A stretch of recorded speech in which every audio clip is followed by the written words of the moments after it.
Italians came to the U.S. in a large wave starting in the 1880s. They are considered to be a part of the new immigration.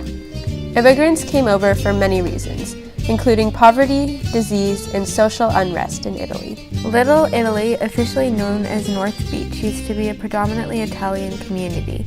It was formed because many of the Italian immigrants who first settled there were fishermen. They thought the location would be a good place to continue practicing their trade.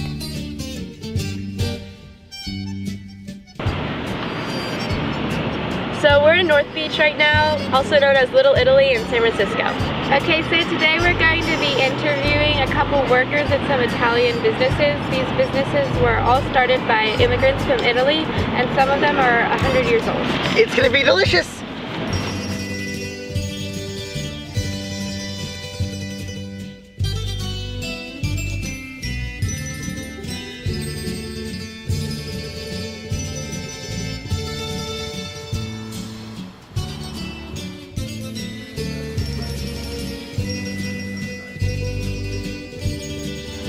Well, my name is Gianfranco Audieri, everybody call me Gianni. My wife is the owner, I work here, but of course I'm the owner as well. 1886, San Francisco was a completely different city than now. The gold rush was still on in 1886. San Francisco was a very small village in 1850 when they discovered the gold. They did open a restaurant, the first original one, and in those days, believe it or not, up to 1930, the restaurant was actually made to supply food for the people going upstairs.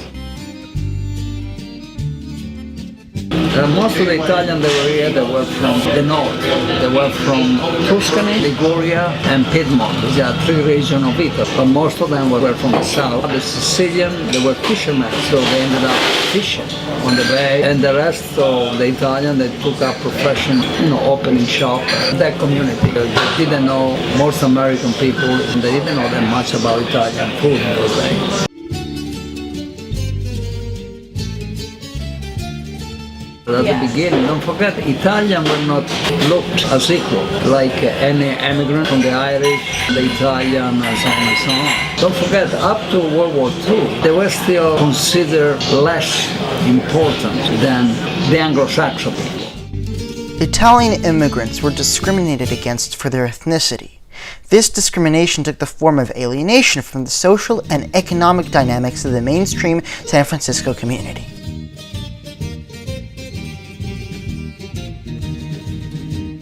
The 30 people started to eat Italian food.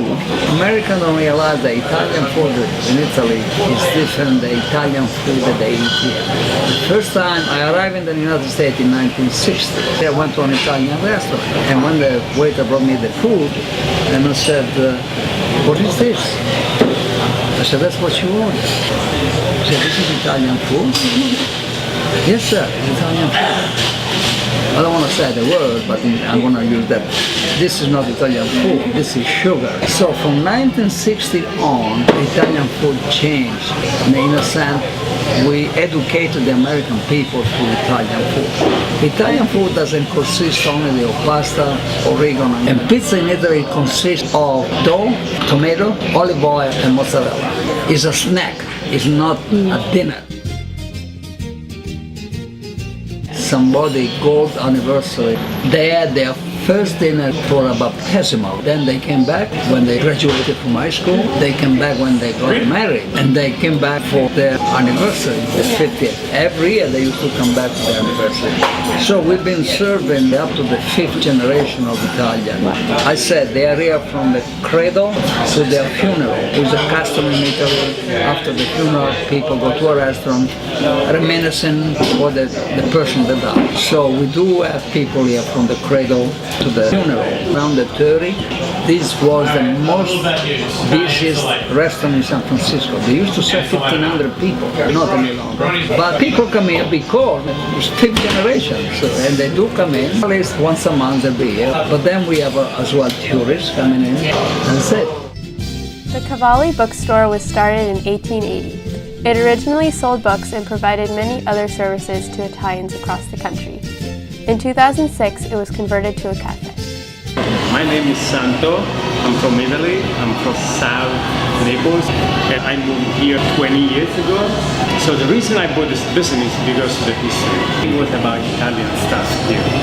Bookstore, newspaper, music, tapes, records, anything. And I used to read my newspaper here every day. The place was very unique because it was opened in 1880. And I loved it. So I was here every day. And then I find out that the previous owner once closed down because business is not good anymore, selling books.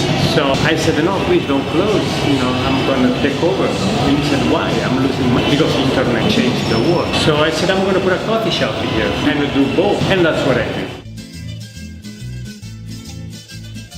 After the 1906 earthquake, then everybody started coming here, American people. Cavalli was involved to rebuild the North Beach after the earthquake. The city was gone. There was nothing here after the 1906 earthquake. So Cavalli get together with Giannini, the founder of Bank of America, and they worked together and they decided to rebuild North Beach before San Francisco. Because all these Italian people were here, they were ready to go back because there was nothing left here, and that's what happened. That's what they did. They rebuilt the North Beach in like 6 months. At that time, there was a big Italian immigration that came over here, late 1800s. Italian people need help. We are people here speaking all language. So this guy, Giorgio Cavalli, was a smart guy from Italian Switzerland, but Italian part. And he had here a notary, anything kind of office that the Italian people will need back then, like a visa, or they have to travel, So this was the start. Almost was like an Italian embassy back then. People, language, nothing, they come here for any question. Of course, he had everything that the people will need, the music, books, stuff like that. These businesses did more than just produce useful products. They were integral to the community because they helped build it. For example, after the 1906 earthquake, they provided relief services for people whose lives had been uprooted and whose homes had been destroyed. After this happened, the 1906 earthquake, the place was known all over the country because first of all there was nothing else in the country, and they had access their post office. This place was shipping all over the country. Everything people need. They had a part, machine to make gnocchi, so they were shipping all over, all the Italian people in the country. When I moved here, we get phone calls from all over the country, from places that you would never believe, and they have a question. Anything about Italy. People would call me, just say, oh, Mr. Cavalli, how do you spell this word in Italian? I was like a dictionary. I realized that people don't get attached to stuff here like in Europe, in this country. I was the only one interested. The previous owner thought I was crazy. I want to buy a place that is completely done. Because he ran for 3 generations, his family. It was his grandfather, his father, and himself. The guy that sold to me, he worked himself for 50 years in here, since 1934. He started when he was 15 years old, he retired at 65. And now that I met this, first of all, I like the shape of the building, with the mezzanine upstairs, like high ceiling, And when I moved from England here, I already missed my country so much. So when I find Italian stuff here, I was like, wow. Magnani's Poultry was founded in 1917 in the East Bay. It supplied freshly butchered poultry to local residents. Its meat was prepared in a traditional Italian style. So everybody calls me Trino. I'm the owner. I'm not Italian. I've been involved with the Italian families, my whole life. The business was started in 1917. Magnani's family, they came, they were immigrants. Back home, they knew how to slaughter chickens. So that's how it started. Starting by buying the chickens live and slaughtering in the back. In college, right before it meets Claremont, that's where it used to be. But that was where they started originally. And they started doing only poultry. Over here in Berkeley, if you needed a chicken, one chicken, you go to Magnani's. If you were a restaurant and you needed a case, you go to Mañanis. Mañanis was a big place. Over time, people became dependent on these businesses for the consistency they provided. Every time people required a specific product, they knew exactly which business to turn to.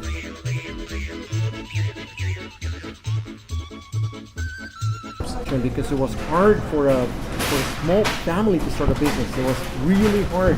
The banks didn't loan you money, so there was no way of getting a loan. It was hard to get a credit in the old days, and especially for an immigrant, because if you're a banker, you were afraid that they were, if they don't make it, and then they were going to leave the country, and you're going to be stuck with a big loan. So it was really hard. So they had to start with their own little money, little by little. And so that was the main thing, to establish themselves as a small business. It was really hard. At the time, the Italians brought the idea of having all these meat shops, a small meat shop, that they had a hanging, a big piece of meat, and you will come in and you say, oh, I want a piece of that, I want something. And that's how they used to sell it to you.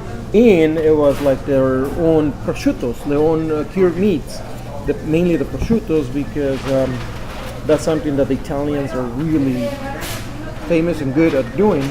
And they brought that in with them, and they incorporate that.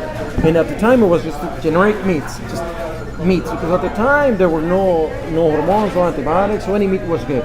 So like Spanish, I know Spanish and Italians are the ones who actually push it to the way it was like in the 60s, 50s, 60s, where it was a lot of little shops like this.